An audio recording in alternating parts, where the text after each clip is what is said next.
Its agenda, date, time, and location were properly announced. Thanks for coming out tonight. We will start with the approval of the minutes for the regular meeting of November 16th, 2020. Is there a motion to approve? Jennifer, is there a second? I second. Rini, any questions, corrections? All those in favor, please say aye. Aye. Opposed? Motion carries. Payment of the bills. Is there a motion to approve for the month of November the amount of $667,085.64? So moved. Matt, is there a second? Second. Brian, any questions or discussion? All those in favor, please say aye. Aye. Opposed? Motion carries. And a cash summary. Okay, I just want to kind of highlight, this is one of those times where we would, in history, have to do short-term borrowing. And I just want to say a little props to Patty and Mel and the entire team for finding ways to make the money stretch as much as possible. I know Patty every year is trying to repeat her last year marvel of not having to do the short-term borrowing, because that means we have enough in the fund balance to keep going, and she's doing that so far. I didn't talk to her. If you didn't know, she did have a hip surgery, but she's back from it, and we're meeting with her, and she's coming back after Christmas. So I look forward to having her tell me I can't spend money after the new year again. So she's coming back. But Last year we did have to. We did not, no. We didn't last year either. Okay. Last year was the first year in my tenure that we didn't have to. Before that, there were just some small ones. It was never more than 100, 150, and that was usually paid off within 30 to 45 days. But one thing we'd like to do is not have to pay any interest, even for those short amount of time. So by making sure that we are up to date on our income from the state, and when we're ordering stuff, saying, hey, let's actually make sure that we push this and put that PO for middle January. She's got it down. She kind of has that cadence down. It's been really nice to watch her just in her third year now really figure out how to do this. Okay. Any questions? All right, donations. If you see it around, our police, the Sheboygan Police Department sold us a squad car with all kinds of good lights and all that other good stuff for our community resource officer. That squad was donated, so we paid for it, and an anonymous donor is going to be paying us back for it. That donor is also going to get it wrapped, and Ryan, our current community resource officer, is working with, I believe, Mountain Promotions and Vinyl Graphics to get that wrapped and all that other good stuff. So as Ryan kind of gets that position set, he's doing a lot of this stuff, and when you see the squad car around, we're getting all those pieces together. So thank you to our anonymous donor. Yes, that's great. I don't have COVID, but I've got a dry spot. Do you need some water? I'm okay. Okay. All right, comments from the public. Do we have any? No one signed up? Okay, great. Building reports. Okay, so let me get the volume up here, ladies. Let's make sure it's not too loud. Are you going to put their faces up on the screen, Kim? That way you can hear it here, and there we go. Go ahead. All right. As far as strong classrooms is concerned, I want to give a lot of credit to, our music teacher, Anna Van Newland. She was all set to do a middle school production last year when the world shut down, and she was looking forward to doing a holiday program this year, but she's gotten extra creative. We did do a holiday program, but each grade level was able to record their portion of it, and she's compiling it for release. So we will have an elementary holiday music program that's going to be coming out as a YouTube or Facebook link. So watch for that. And now all grandmas and grandpas and aunts and uncles, regardless of being able to come into school or not, will be able to see the elementary holiday program. And right behind that, Brandon Miller and Nikki Anderson too have been working on their concerts or choir performances. And so we're going to be including the choir performance links in our high school newsletter and middle school newsletter, which will be going out tomorrow. And then, as well as on Facebook and YouTube. And then following the holidays will be then the band concerts that are going to be taped and shared out. So stay tuned for the band concerts. So the music teachers, all three of them, been working together and really doing a wonderful job thinking outside the box to have our students performing and being able to share those performances. Next, I wanted to share for Strong Classrooms AR Friday attendance grades for the middle school and the high school.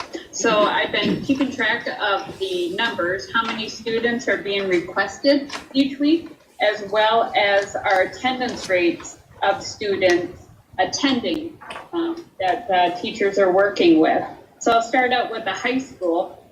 The high school each week is requesting anywhere from 150 to 160 students each week. And we have right now 90 to 93% attendance rate on each of those days. So really having some good work being done there. The middle school, we are requesting anywhere from 170 to 220 students each week.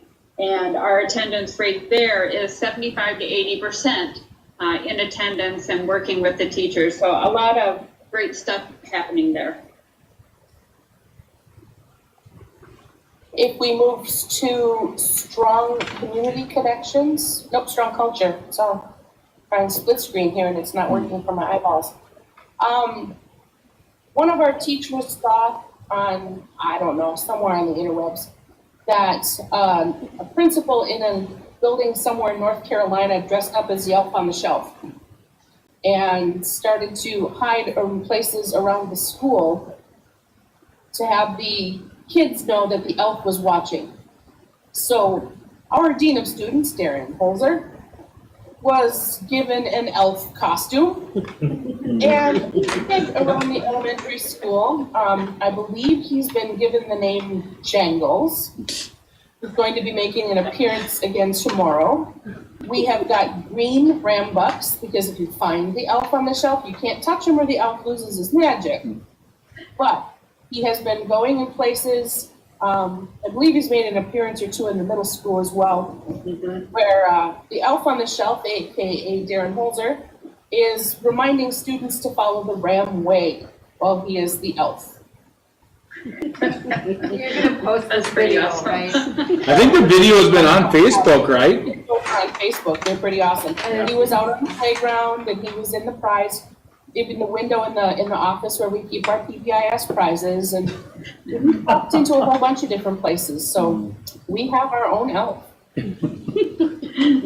At the middle school and the high school levels, they've been each now been partaking of holiday spirit week. So different days are different things. So ugly sweater, pajama day, or Christmas pajama day. Today was character, dress like a character day. So there's a lot of Grinches that were roaming the halls. And then tomorrow will be festive day, so wearing any kind of holiday festive wear. So, and locker decorating, door decorating, things like that. So really just trying to, again, engage in some really positive holiday activities. The middle school activities are being planned by the student council. And so today and tomorrow, student council is going into each of the different classrooms and they're doing minute to win it games. We would normally do that for a couple hours on the very last day of school before break. So we would have done it as a big assembly where the grades were competing against each other. So in today's COVID world, they decided to still do the minute to win it games, but practicing the social distancing. So they're going in and doing it with the kids in individual classrooms where we're not getting together in a large group, but still keeping the festive atmosphere going.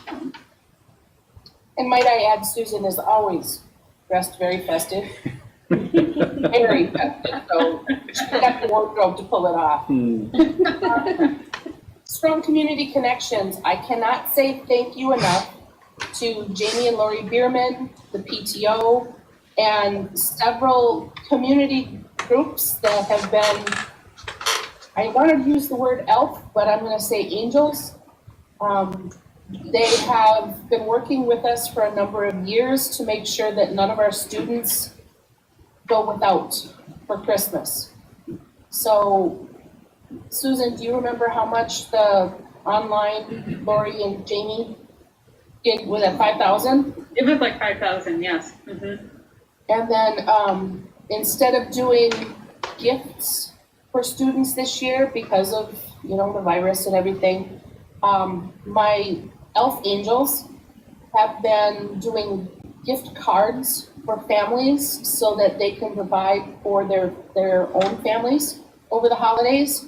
And I believe that the elementary had 30 different students from communities, from our community angels. And I don't even want to venture a guess as to how many families received money from the PTO and Lori and Jamie's Christmas program, but heck, even my mother donated a check because she was able to watch it on Facebook this year. But we have got an incredible community that supports our kids. Even a few of the church angels outside of our own community are still dropping off snow pants and boots for kids that just don't have them. So I cannot thank our community and our families enough. And we're gonna have a wonderful holiday thanks to everybody pulling together. Last, I want to end with some student acknowledgements. So Andrew Matchey, he was honorable mention defensive end for football. So wanted to make sure that we didn't forget the wonderful work that Andrew has done on the football team. And we also have some MOS certifications. This is from the classes that Steve Wills teaches. He's really been doing some great stuff there. So he had 34 different students earn 64 certifications through his business classes so far. And then shout outs to Shane Rescorla and Olivia Everett, who earned the MOS Associate certification, which is a really big honor as well. So well done with Steve Wills and the students there in his classes. And, you know, one of the things with the Microsoft certifications, the state of Wisconsin reimburses the district back for these students getting these certifications. So Mr. Wills and the entire group there does a lot for this, and then these certifications help him for next year as we just kind of keep priming that pump. So just another way that students are getting career ready, and what better way to do that than Microsoft? Does anyone have any questions? I do, going back to the AR Friday attendance rates, I thought it was really interesting the number of students that are being requested. Do you happen, which is more than half of the student body in each school, if I wrote it down right, do you know how many or what percentage of virtual students are being requested back for the AR Friday? Or are these mainly in-person kids? Did you guys hear that question? Susan, you want to start with middle school, high school perspective, and then you can go to elementary? I know they're requesting virtual students as well. I didn't break it apart to see who was in person versus virtual, but I know that they are requesting a number of the virtual students so they can have that direct work with them as well. And I would say in elementary, it's probably about 80% virtual, 20% of in-person. And the majority of that 20% in-person is like Title I reading. And kids that need to finish like a math test or maybe do a running record with a teacher so that they can listen to them read one-on-one.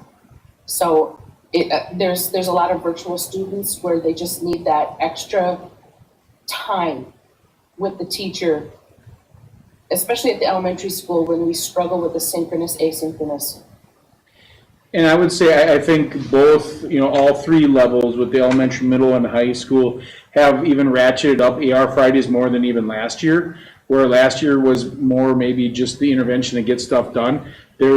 I think our entire staff have used that time for instruction, for intervention, and these numbers are just a tribute to make sure that even though it's different, we're still learning on these Fridays. It's not just a 3-day weekend if you got all your work done. There's things you need to continue doing. And They've actually picked up the pace too at the elementary, and they're kind of trying to do 5 days worth of work into 4 days. I mean, not going ahead without the kids knowing it, but that gives time to spend a little bit more time with those kids that need that extra scoop on Fridays. And I got to talk to, go ahead, Susan. Or I was going to add, at the high school level, we've even found kids are now asking to meet with teachers, that the teachers hadn't requested them, but they're asking to meet with the teachers too, which is really good to see that they want that, have that additional one-on-one time with the teachers. And I think the interesting thing, I keep up on what's happening across the states, with all different districts and all different modes and operations. One of the big thing I've been reading lately is how many failures districts are seeing. And I was in a conversation with one of our math teachers, and he's like, you know what, right now, I don't have a single F in any of my classes because we're finding this, we're doing this. Now, are there some students that are failing? Yes, but I bet you we're closer to a regular year than most districts on some of those students that are struggling. So that'll be something that we will show as a report later on once we get through first semester. Those will be some of the metrics we use to see what was good, bad, and what can we improve on. But I can tell you, it's just those kind of anecdotal things that tell me that what we're doing is teaching kids and learning, getting students learning in a time where we can't say that across the state. So, My additional anecdotal information is we picked up a couple of families in the last month, and at least 2 of those families open enrolled in because of what we are doing. They had a choice to go somewhere else, but they chose to come to us. Chuck? Are you aware of any other districts that are doing something similar like this with the AR Fridays? Actually, so every Monday I get together with all the other superintendents in Sheboygan County, and most everyone that's face-to-face are adding these days in. And some of them they're calling catch-up days. Some of them are just pure teaching or teaching planning days for the teachers. I think we're one of the few that are actually using it to kind of like a carrot and stick, like, okay, get your work done, make sure you're passing your class, this is time to get caught up. I really like our model because it still gives our staff the time they need when we're asking them to teach in 2 different worlds, but also making sure our students know that we're using this time to make sure that they don't fall through the cracks. So everybody's doing it. It's amazing how different everybody is right now. Although we started similar, everyone's kind of getting into where they're most comfortable. Okay. Board committee reports. Thank you, ladies. We have administrative and support staff. We met tonight and discussed the contract extensions. We have the agenda. Okay, and curriculum. Is it me? Yep. I thought it was Amy. I'm sorry. Yeah, so we met tonight and talked about a couple of additional classes to be added in the high school. Okay. The COVID and reentry update discussion. Okay, so hopefully everybody got a chance to look through their surveys, and again, you know what, our families have been fantastic. Why don't we take a minute here to you can ask questions about the parent survey, but again, 150 responses, that's really, in November when we sent it out, we had 148. Our families are telling us, I think a good percentage of them are telling us what they want.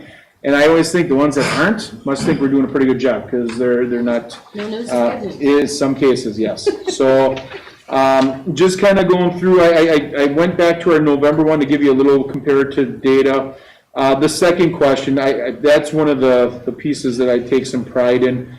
As far as parents saying that the school district did not do enough to keep students safe and learning, only one parent had that. 99% said that we're doing either everything possible or doing a pretty darn good job. How's the 4-day in-person learning with the AR? 97.3 said it's either as expected or better than expected. How are the Fridays going? About 86% of our families said it's either better than or what was expected. And one of the pieces I'm going to skip down to the how concerned are you today with sending your students to school? Looking at November, so this year not at all, or this time around not at all concerned, we're 52.7. Last time in November that number was 44.5. So more families are getting comfortable, seeing what we're doing with our regiment, how we're doing there. And on reverse, the very concerned, we're at 8%. Last time it was 15.1. So we're seeing our families more comfortable with what we're doing. And then if you go to the last question here, and then I'm going to let you ask questions that you have. We had, our parents came back and said when we asked what's the mode that they most prefer, 64% said the 100% in person. In November, that was 64.5%. So very similar. But the one that, a couple of these actually shocked me a little. One, continue the AR. In November, when we asked parents about that, we had a 43.5% wanted the AR, and now we're up to 61.3. So that's changed. And one that was really shocking is when we go down to the 100% virtual learning for 2 weeks after New Year's, 29.3. I would not have thought that would have came back at 30%. So I'm not recommending that, and we'll talk a little bit about what we're going to take from this. But I think we're getting some good information from our families on what we're doing, what we can do, and what we should keep on doing. So, questions on the parent survey? Well, and as far as the parent survey is concerned, if families aren't comfortable, they can keep their kids home for those 2 weeks if they prefer.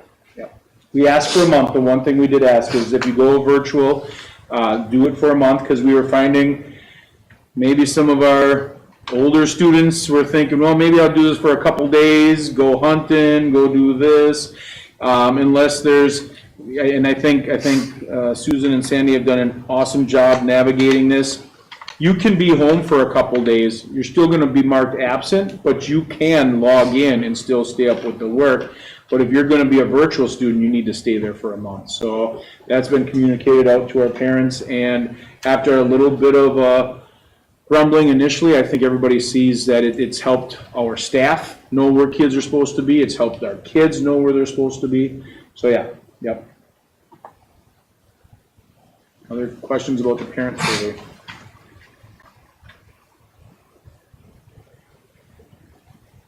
If not, the staff survey was also, again, just some really good information.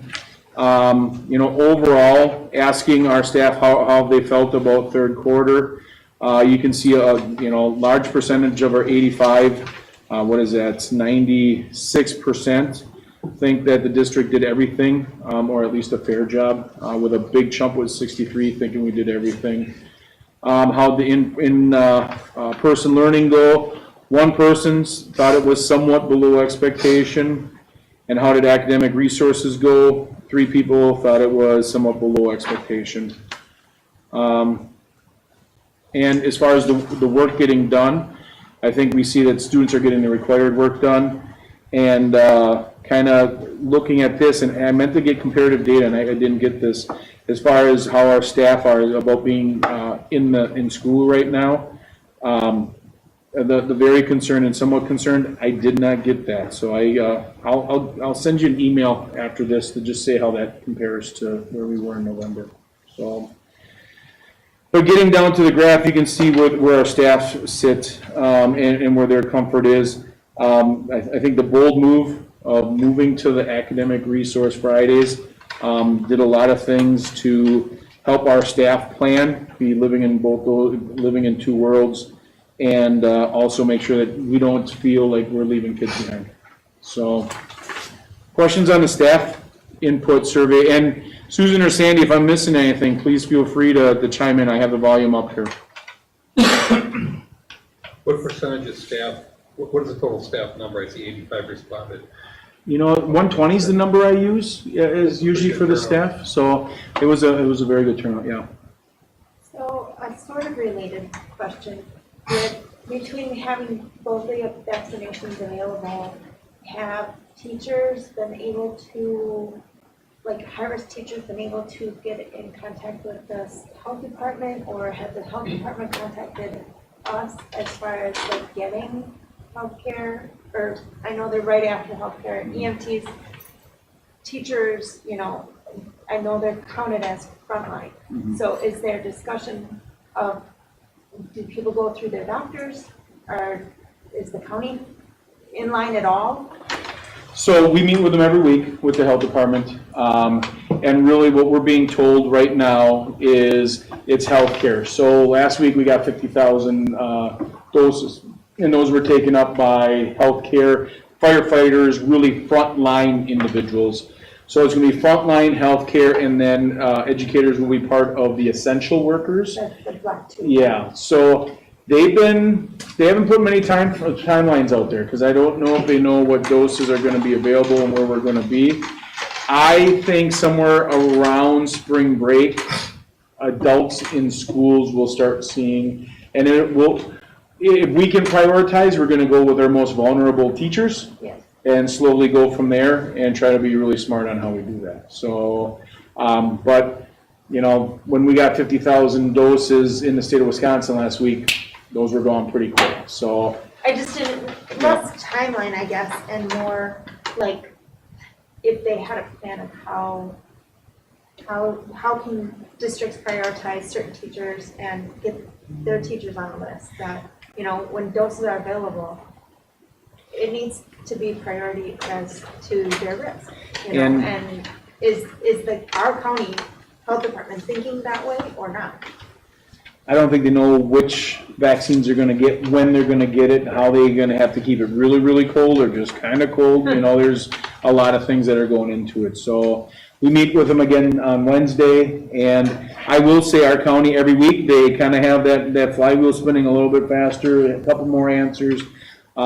So I'm hearing rough estimates that they think a lot of the adults, by the time summer happens, that most adults will have vaccines is kind of the rough estimation.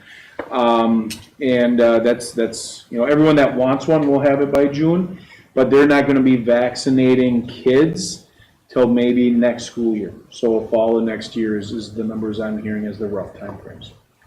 Is there a talk or discussion at all about the voluntariness of this, or if people have an objection to taking it, or any employers as a district considering making it mandatory? I don't want to raise a big issue about that, but I'm sure there's always those that are expressing concern. I've had 2 emails about students, are we going to force kids to get vaccines? And no, we won't force. I don't see that coming from the district. Could the state ever do something like that? Who knows? But like even now with vaccines, you can very easily just say it's against your religious belief, and They're not even requiring it of us in the hospital. so At this point, it's available, and if your name comes up on the lottery, you can get it. But at the same point, they've done 3 surveys with us and more of testing the waters. How do you feel? If it were available to you, would you take it? Would you take it if others before you had been vaccinated and you could see reactions for a little while? Just finding comfort level from the start. And so I'm just happy that, some employees or some colleagues that I work with, at least the one that I would consider the most at risk, she's supposed to get a shot on Wednesday, so I'm happy. Good, thanks. Do you have anything else on that, Mike? With that, really kind of getting into if there's nothing about the surveys, it's about looking forward. What do we do to keep the momentum going with this? And one of the things, and we haven't voted on it, but one of the things I wanted to put out there for discussion is the continuation of the academic Fridays and slowly, like, how do we get through the new year, do some things, and then as we get in the second semester, what can we do? So, yeah, you know, I know we had 30% of our population say go 100% virtual the first 2 weeks after the holidays. I think we've been pretty successful with this. We want kids in here as much as possible. And on the other side, I can tell you that, you know, one of the goals of the Fridays not being on site was it reduced our exposure by 20%.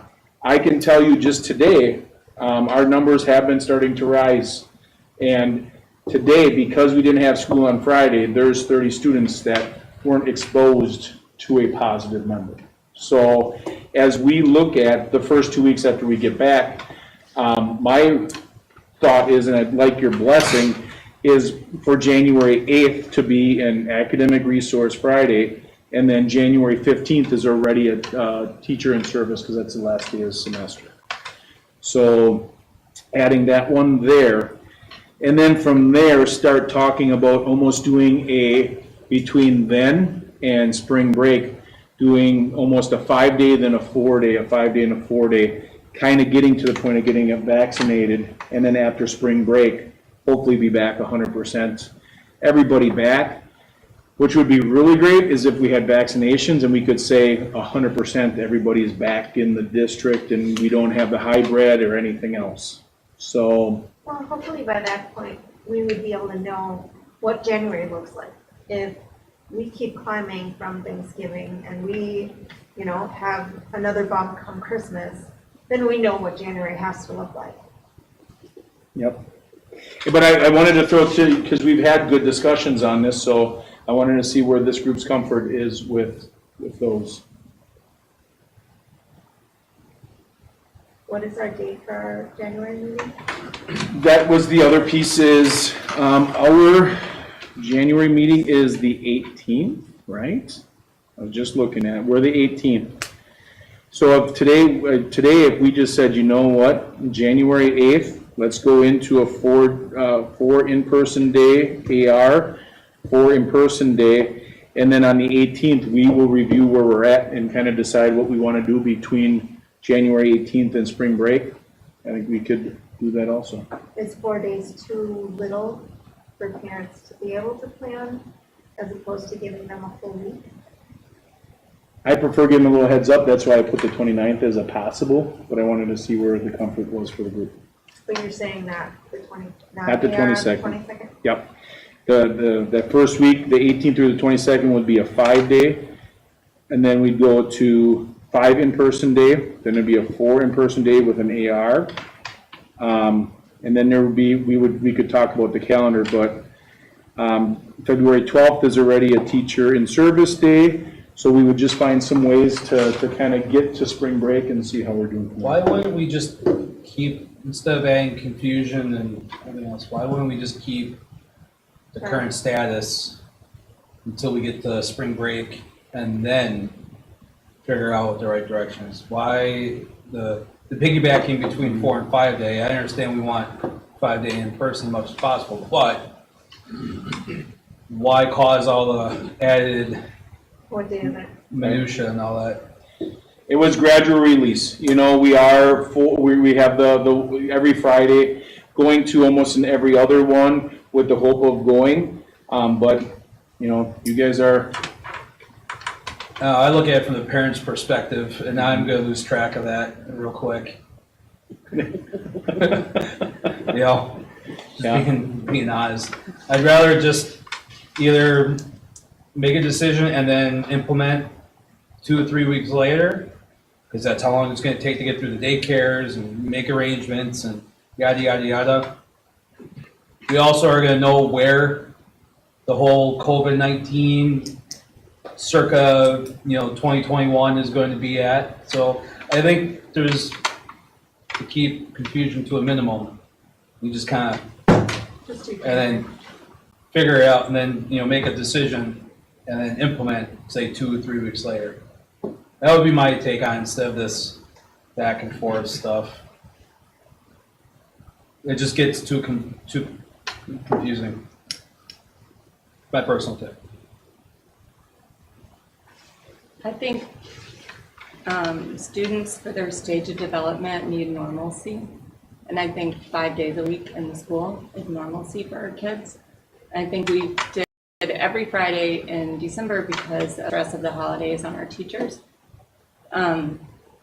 So I like the idea of going to every other and working to get there.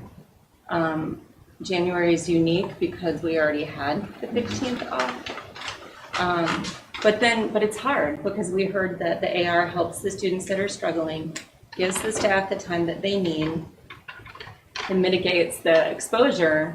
But how important is that normalcy for our kids? And if we started our school year saying we wanted the kids in school as much as possible because we thought that was best for our students. I don't know. I understand what you're saying too. Normalcy can be 4 days a week with an AR on Fridays. And part of the conversation we had for December, what we're doing right now, is because of the stress on the teachers. So now we're gonna go back to a 5-day on top of all the other potential changes with COVID and that impact. We're gonna end up going back to that same kind of, we're gonna relive the same kind of problems that we were hearing back in terms of feedback from our teachers, that they're starting to struggle and have other issues with maintaining the status quo with two different worlds. I look at the simplicity of it all, and that's gonna make more sense. And we want normalcy, 4 days. I mean, there was nothing normal about 2020 at all. So whether it's 4 days or 5 days, pick one and let's keep that as the norm, would be my take. I wouldn't be opposed to just doing the AR Fridays through January, because then we're post-holiday. We know what counts look like. We know what the vaccination rate We know or we're gonna have an lack. exposure increase over the course of the holiday here, 2 weeks essentially. Boy, I think it's You an got any educated thoughts? opinion as opposed to a guess. Not right now. Okay. I'm open to either strategy. You have kids, so. I'm more a visual person, so I think if we put it on an actual calendar and said this is what we're, taking a look at, it might help me a little bit more, but, Oh, no. there you go, I love it. Well, what do we hear our kids saying? Are kids saying they want to be in school, or are kids saying they want AR Fridays? So we're talking Fridays every week. I can't answer that one. Yeah, that one I can't answer. That's Brian's proposal. Just the Really first likes proposal. Rini likes the back and forth. Okay. So you'd have the 8th off, or you The come, 8th on, 8th would be AR, because I want to make sure we don't say off, because there is rigor going on, Okay, so. sorry. No, that's good, that's good. I count myself, I had to catch myself on it. It's 8th is AR, 15th would be teacher in service, so that would be, students would have off because that's a teacher in service day. I would feel uncomfortable saying we're doing the AR Fridays through spring break because I want to be 5 days as much as possible. I would feel more comfortable with saying if we're gonna do it, let's do it the month of January. That way our families know. And when we have our board meeting on the 18th, then we can decide what we're gonna do for February. That, I would feel, that at least, if we're gonna do that, that gives parents 3 weeks to plan for that February 5th if we were gonna do something like that. and I think that is more in line with what we talked about all along, that we were gonna visit this monthly and decide as we go. so Or we wanna basically, decide through spring. the difference is one Friday in January. Yes, yeah. Or simplicity? or I look at it simply as simplicity. Right. So, it's one Friday. 2 Fridays. Well, one different from what my initial. Because the 8th was. I didn't, because I didn't say anything about the 22nd was gonna be our first try at a 5-day. And for consistency, we take the month of January and keep it as academic resource Fridays, and, we'll come back. You know what? So then on the 18th. In the January meeting, we'll survey our students and see great. what do our students, I think we're gonna have some consistency with our families. So the next one, we will put a piece out there to see ones. And Sandy, I see maybe not our elementary students. I'm thinking maybe, 5th grade and higher. Not exactly sure what a kindergarten survey looks like. Yeah, I You wanna don't stay think on? they're really gonna understand smiley face, flat face. But how about we do 5 through 12? I think that would be, at least those students can tell us what they're thinking as we go from there, and then we can make our decision in January from there. Okay. And I'm sure that survey, I'm trying to think how a kid sees it. There's a way to make it where, how am I doing my best in school? Right. Going 4 days or 5 days, or the AR, how helpful are they? That kind of thing. They gotta be helpful if they're asking for it. Yeah. And I'll give you a little feedback from having a daughter that struggles in middle school. I got an email from her teacher and that she is completed all her homework ahead of time, ahead of schedule, has done really well. And I do credit those AR Fridays for helping her get there. So I've seen improvement on it, which is probably also why I lean on keeping it consistent. I already know what's gonna happen if she goes back to 5 days in the situation we're in right now. I appreciate you sharing. And I can say anecdotally, there's some students that know, hey, this is, if I get my work done, so there has been some carrot and stick here that they know that they have a little more attention on them, and especially our older teenagers, if they can have a little less adult attention, that's not a bad thing. So even though we have a lot going on, it is somewhat of an incentive for them. So. Yeah, I think that's where my kids fall into that latter part there. I mean, I know one of their teachers had, live class on Friday or whatever, so they got up early and trained through that, but outside of that, they're okay with the current arrangement, AR Friday, so. Yeah. All right. Okay, so There you we'll go. do January will be, and then we will have this on the agenda for our January meeting. Last 2 points I just want to talk, the CARES Act, that was the guarantee of 10 sick days. I just wanted to say, this doesn't really make a difference here because that's just doing what's right for our staff. We've had some staff that have gotten the disease where, with the virus, so we're doing things above and beyond what the government says we have to, and just making sure we're treating our people right. And the 10-day quarantine, that has changed. It used to be 14 days. The CDC has reduced it down to 10. They actually have a 7-day alternate that I don't like very much because it takes some testing and there's some other ones. So we're really working within that 10-day quarantine. 14 is still best, and I want to make sure that's out there. 14 is the proven, but if you're asymptomatic, haven't had any symptoms, you're feeling fine, 10 you can't come back.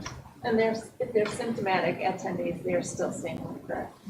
Yeah, oh yeah, you can't have any symptoms and come back. You can be on day 25 if you have symptoms, you can't come back, so. Other than the tired and the I can't smell. Except for smell and taste. Smell and taste, yes, yep, Katie's at month 5. yep. No, so that's good. And the other piece I wanted to say, just so we're all for our sports, the Big East Conference, because of the close contact of our athletes, is they're staying at 14 days. So that's a conference decision that there's no 7 or 10 day squeaker. If you are a close contact, you're off for 14 days. Okay. Well, thank you. All right. Thank you for the guidance again. I appreciate it. Chuck, you doing the TID update TID update, yes. with Mike? Well, I did attend the TID update meeting, and I can tell you that this is regarding the district that's out for the EVS area east of Highway 57. The annual report indicated that I think the payoff is on schedule. They're falling a little short, but EVS is guaranteed to make the shortfall payment of what the revenue should be. And I think they're on schedule to retire in, was it 2029? Something like that, or 2035? Or 35, was that? 2035, I think, yeah. Confusing with the TID. Yeah, I think it was 2035 for that one, Okay, yes. 2035. No new business proposed in that area at this point. That's about all there is. Mike, anything else with that? No, that's it, and I will say, there's a couple other TIDs that are being out there, thought about, you may have seen it in the Sounder. So there's some kind of exciting stuff going around. I know that there's some things out there. So hopefully, next year, when we go to this, we'll maybe have 2 or 3 TIDs to talk about. So, Yes. so yeah. Okay. the 2019-2020 audit. I have the books here All right, for you guys to take at the end of the meeting, and Patty said that she would talk about it at the next meeting if there's any questions. she'll stay up late nights with us and Are go over you- it. She'll stay up late nights with us and go over it.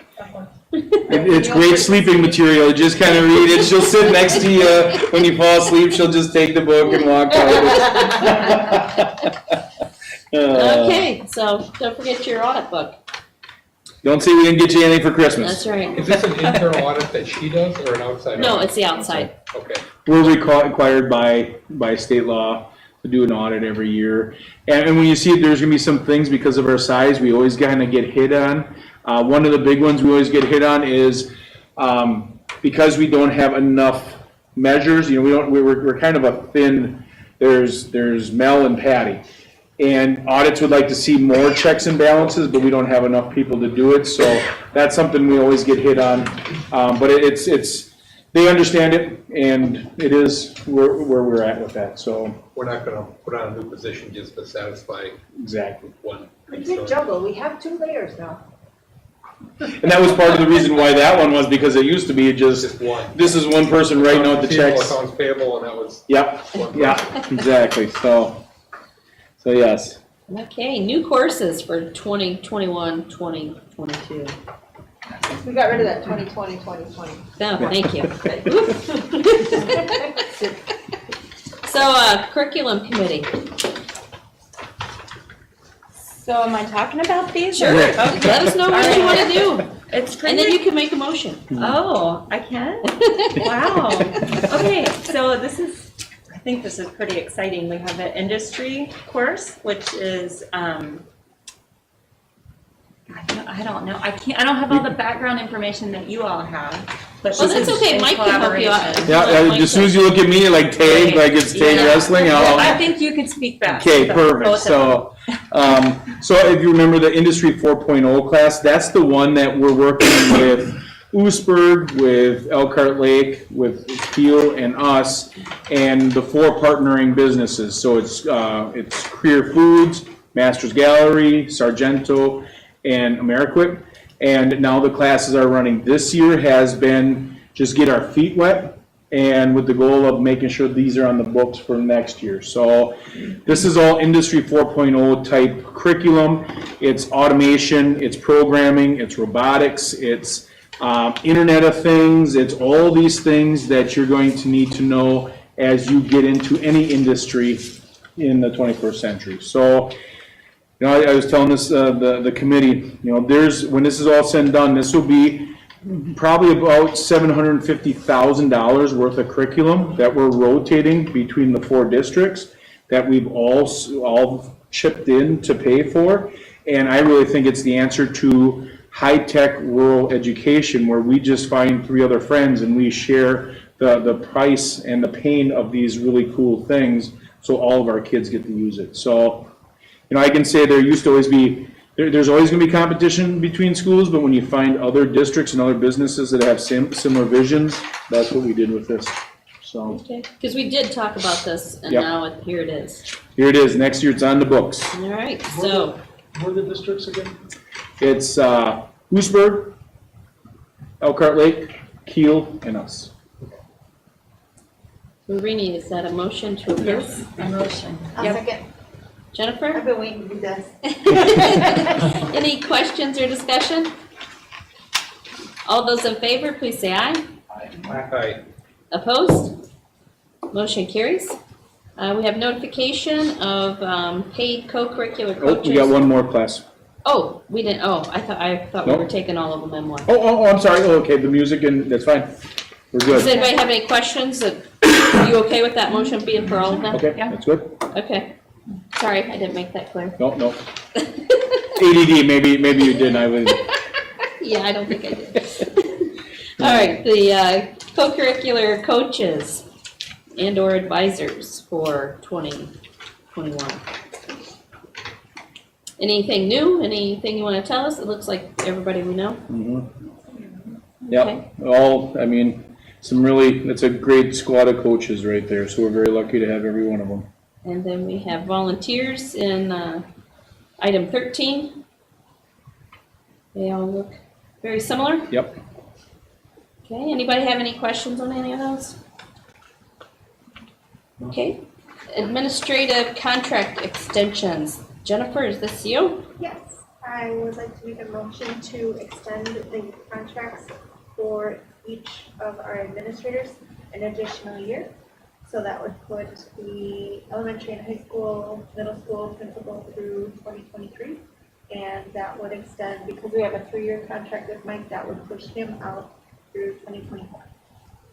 Okay, that's a motion? Yes. Is there a second? Second. Chuck, any questions or discussion? All those in favor, please say aye. Aye. Opposed? Motion carries.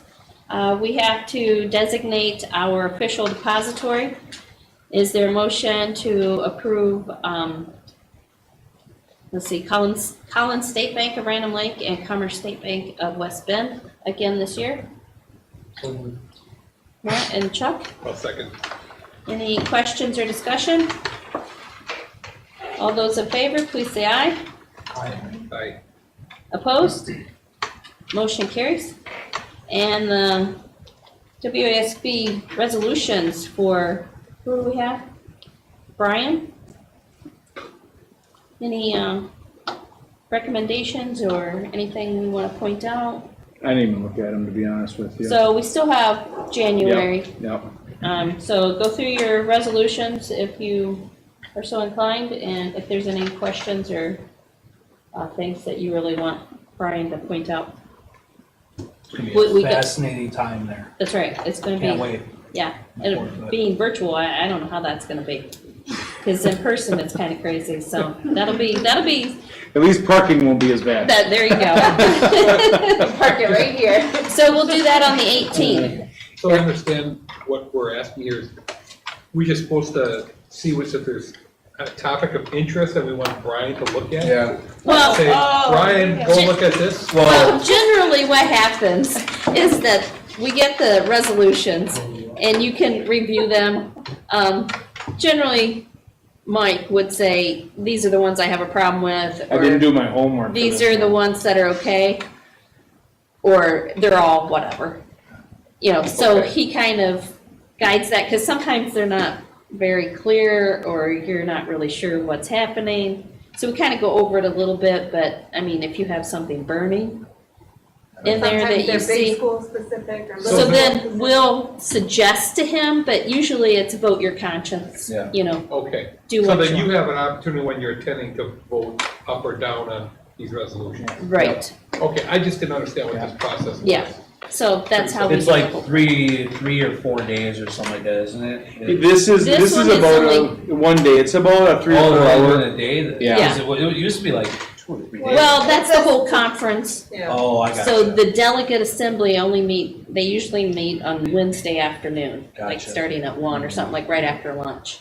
And then it usually takes a couple, 3 hours, depending on who's on what soapbox. Gotcha. You know, How many sometimes it's smooth. resolutions do they basically vote on typically, the ballpark of? Anything and everything. I don't know, I feel like there's about 20 Yeah. usually, Yeah, I'd they say. usually pick a couple of big burning ones that you can address. And then I think they allow, you know, People other, kind of get on their soapboxes, Yeah. so it's really our chance to tell the Wisconsin Association of School Boards what we think. And if you think of how vastly different we are from Milwaukee Public Yeah. Schools and trying to come to consensus, You get, that's why I haven't done my homework yet, because I'm like, okay. school districts like us kind of get drowned out over there because you have Milwaukee, Dane County, Madison and Green Bay, and so you get kind of drowned out over there, but there's a surprising number of small school districts that, kind of kick the shins of other people there to get, people to pay attention. So. And in some cases, there's more of us than there is the Yeah, MCAS. exactly. Yeah, just depends. I'm sure, I bet you they feel the opposite, like, okay, we get one vote and we're the size of 200 districts, you know, Right. so. I was just gonna say, but the good thing is there's a lot of small ones that, we can keep it. like-minded. Yeah, Yes, similar you can- situation. when we all kick the shins, it's hurts a little bit more, you know? So we'll be back on this on the 18th. Yeah, I put it on my, to And make sure you Mike have will that. go over it, and then if you have anything. But usually it's vote your conscience after you hear the debate and do what you think's best. Okay, that takes us to informational. Okay, Can I pop in with one more thing that I forgot during our bullets? perfect, go ahead. A huge thank you to Amber Harrigan. She has been putting together some staff wellness activities, and today we had a coffee and goodies social this morning before school started. Thank you to Miriam's Bakery in Fredonia, to Cupcakery and Gillespie Coffee, I believe were our three major contributors to the goodies and the coffee that Susan, Mike, and Mike were an exceptionally wonderful Santa apron for his barista duties. And a side note, we talked about how Susan's closet has so many great festive things. She actually has stuff that fits me, so I could wear that apron. She's like, I got an apron for you. I'm like, how do you have an apron my size, you know? But sure, I had a Santa apron because Susan's closet had it, so full disclosure here. But thank you to Amber, thank you to Mike Yeah. and Susan, also, thank you to all the staff that showed up, I think it's really appreciated. Our social emotional wellness is being addressed nicely by our guidance team and our building leadership teams, and it was just a nice morning this morning, lots of smiles. Yeah, we're in, well, all things considered, pretty darn good place, you know, as we go into the holidays, and that's all you can ask for. So thanks for adding that, Sandy. A couple quick ones, first of all, for our who's up this, I know. Jennifer. And Matt? Okay, so make sure you make your notice of candidacy by December 29th. No, that's not. By the fifth. Oh, by the 5th, I'm sorry, that's okay. For everybody out in the cyber world, it's the 29th. For you guys, have until the 5th. So, if you have questions, see Kim, has that all. Do they have to do that sooner? Otherwise, that extends the timeline? If they were not going to re-up, they need to have it in by the 29th. If they don't, it extends the deadline for all other candidates by 72 hours. Okay, so do you guys have yours in? I have it right here, Woohoo! but, Are you signing it? Yeah. Saying yes? yeah, but I'll catch you on a different Okay. day. 'Cause And Jennifer? I'll sign my paperwork. Okay, Awesome. so if you get in by the 29th, then we can be done by the 5th? Is that correct, then? Well, they Kim? have until the 5th to get it in. Everybody has till the 5th. But don't you If we have were to not sign ru- the if we thing? were- If we were not running, we had to have it in by the I see. 29th. I see. Do we have Okay. any indication of competition out there? You'd think I'd know this I haven't after heard. 20 years, but. Okay. All right, you guys know what you're doing. Make it happen. Awesome. I did miss a legislative breakfast this morning since I was playing barista very poorly, but I Priorities? did my best.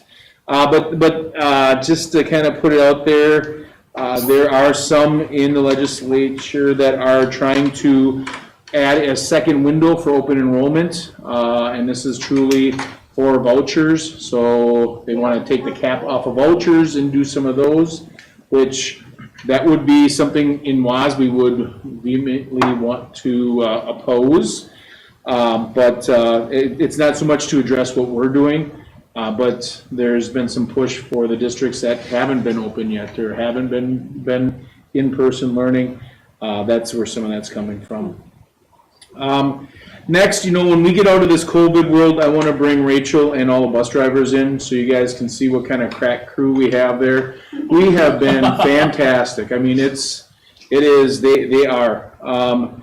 We got into this year not knowing what we were really signing up for, and this team has done a fantastic job. A little shout out to Dave Eggerts. Our sheds are done, the garage doors are on, so before the snow flies, our buses will be in heated shelters. And on Friday, we had Tyler Technologies and all our GPS, all of that stuff has been installed. So come the new year, we're gonna ask parents to download apps And they're gonna be able to track where their students are. When their student checks onto the bus, they're gonna see that their student is there when their student gets off the bus. We will have one of the most high-tech bus operations in maybe the state. So it's been great. Our bus drivers are taking it in stride. And we purposely have been taking it one step at a time, build this plane as we fly it. We're not asking parents to do anything with apps or anything else right now. We will slowly, as we get into second semester, do that. So I'd like you to listen to our parents, see where the frustrations are as we go into this.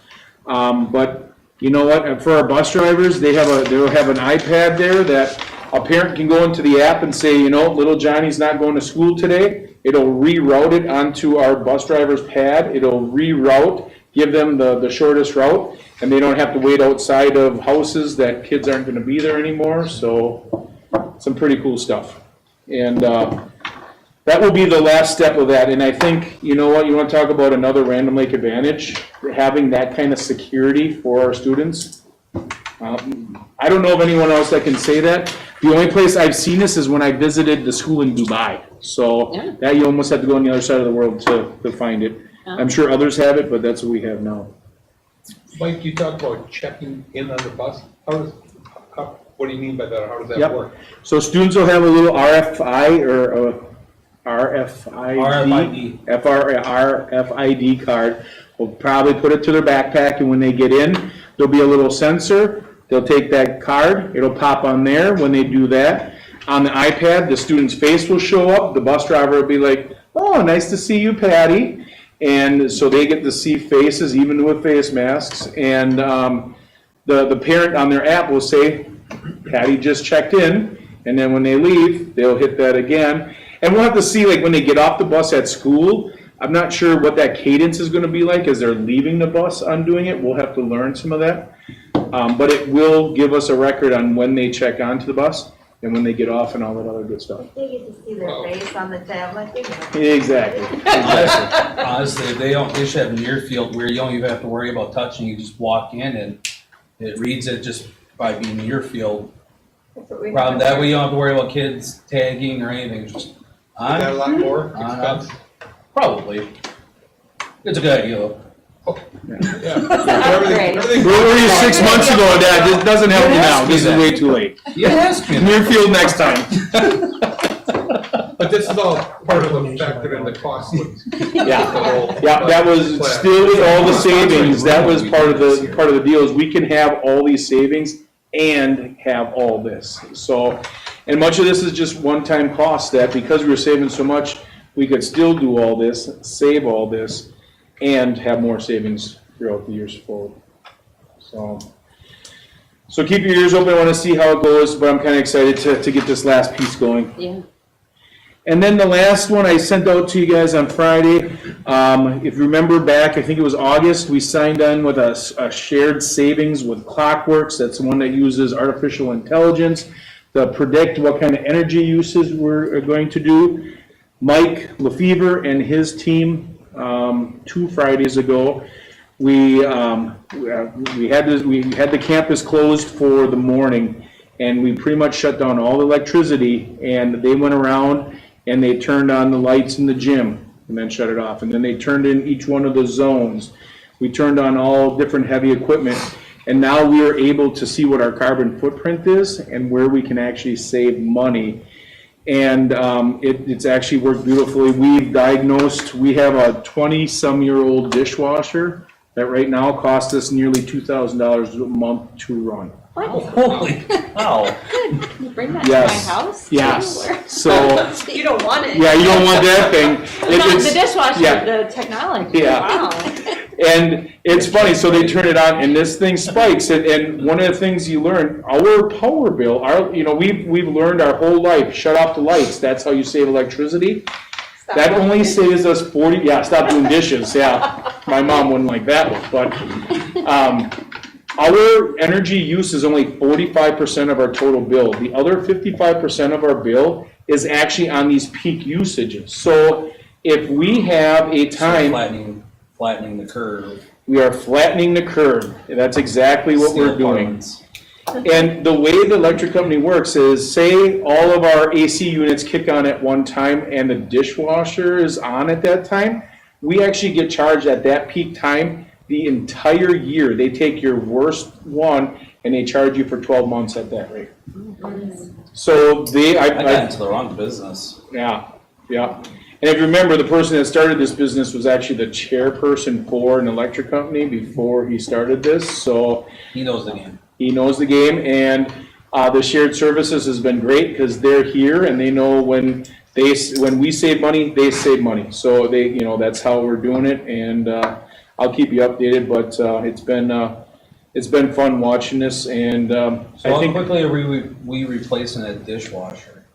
Amy and I, we're gonna have a conversation what it looks like, because we still need to sterilize stuff and, Of course. but it was little things. We started looking at it and it's electric heater, so it electrically heats the water. But when they installed it, they have cold water going in there instead of from the hot water heater, which would reduce it. And in some cases, we can still use that dishwasher. But if we go and run it at 2 o'clock instead of 10 o'clock when we have all the cooking stuff on, we could actually flatten the curve, just put that peak over here, and it Look at doesn't cost technology, how far technology's come in 20 years. I mean, I when know. they have large industrial dishwashers that can clean and sanitize in under 30 seconds, I mean, holy Lord. So there's some stuff out there, and we just had it was Thursday that we found out this information, so it's That's a cool. process. So, I'd love to see some Okay. of that data. stop by, I'll show you kind of Oh, I the see grids that and stuff data. again. Oh, that's good. I want to see this. All right, we have a closed session.